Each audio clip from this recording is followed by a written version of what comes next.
Hi guys, in this video I will show you how you can remove these moldings. To remove it, you need screwdrivers.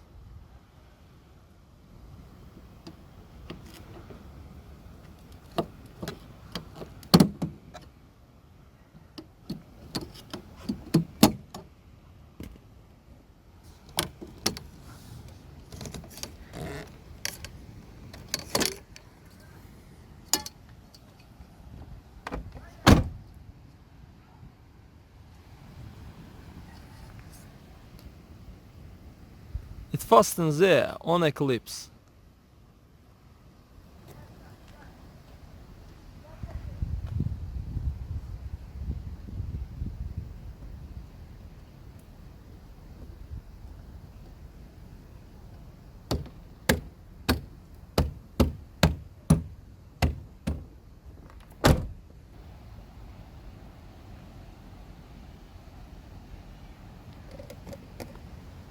That's all guys, subscribe to our channel and don't forget to put like.